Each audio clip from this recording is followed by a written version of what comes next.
Welcome to cooking fashion. আজকে আমি ডালিয়ার খিচুড়ি করব। তার জন্য প্রথমে আমি মুগ ডালগুলি খালি কড়াইতে শুকনো করে ভেজে নেব। ভেজে নিয়ে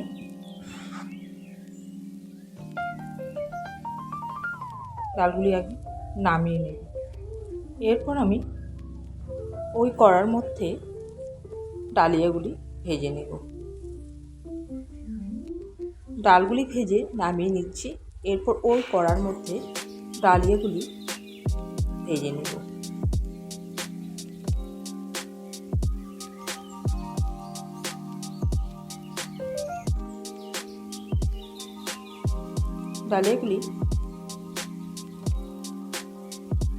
ডালিয়াগুলি ভেজে নিচ্ছি। এরপর ডালিয়াগুলি ভাজা হয়ে গেছে, এরপর নামিয়ে নেব।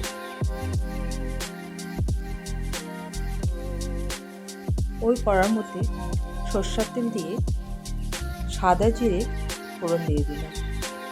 তারপর এবার আমি তেজপাতা আর শুকনো লঙ্কা ফোড়নে দিয়ে এই ফোড়নটাকে ভালো করে ভেজে নেব। ভাজা হয়েছে, এদিকে ডালিয়াতে দেওয়ার জন্য আমি সবজি কেটে রেখেছি। গাজর, আলু, পেঁপে, কোয়াশ সব কেটে দিয়ে রেখেছি। একটু কড়ার মধ্যে দিয়ে দিই, দিয়ে ভালো করে ভেজে নিই।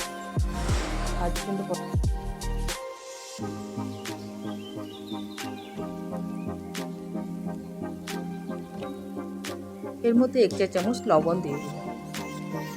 লবণ দেওয়ার পর হলুদের গুঁড়ো দিয়ে দিলাম, দিয়ে আরেকটু ভেজে নিই।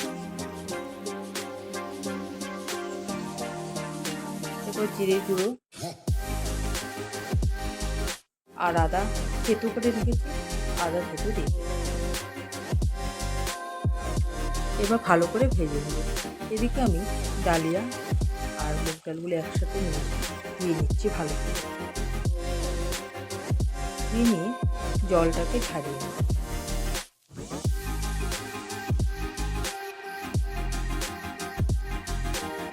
এরপর সবজির মধ্যে আমি ডালিয়াগুলি দিয়ে দিলাম। তারপর ভালো করে সবজির সাথে ডালিয়া আর মুগ ডাল ভালো করে কষিয়ে নেব।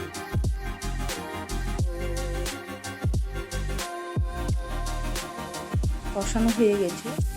এরপর এর মধ্যে আমি বাদাম ভেজে রেখেছি, বাদাম দিয়ে দিলাম। কাঁচা বাদাম দিলাম, সিদ্ধ হলে বাদামটা খুব ভালো টেস্ট লাগে খেতে, তাই বাদাম কাঁচায় দিয়ে দিলাম।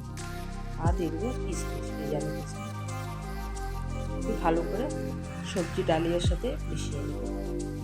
এরপর আমি এগুলি সব প্রেশার কুকারে করবো, তাই প্রেশার কুকারের মধ্যে আমি সবগুলি দিয়ে দিচ্ছি। দেওয়ার পরে এখানে আমি ঠিক মাপ করে জল দিয়ে দিচ্ছি প্রেশারের মধ্যে। দিয়ে আমি প্রেশারের ঢাকনা বন্ধ করে গ্যাসে আঁচটা বাড়িয়ে দিয়ে রেখে দিলাম। এবার 3টে সিটি দেওয়ার পরে আমি প্রেশার কুকারটা বন্ধ করে দিই। ডালের কিছু পুরোপুরি রেডি হয়ে গেছে।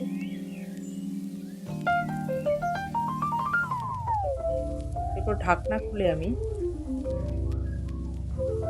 1/2 চা চামচ ঘি দিয়ে দিলাম।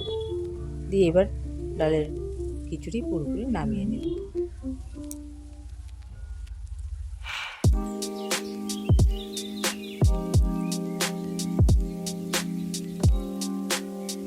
নিরামিষ ডালের খিচুড়ি রেসিপি যদি আপনাদের ভালো লাগে তো আপনারা লাইক করবেন, শেয়ার করবেন এবং সাবস্ক্রাইব করে দেবেন।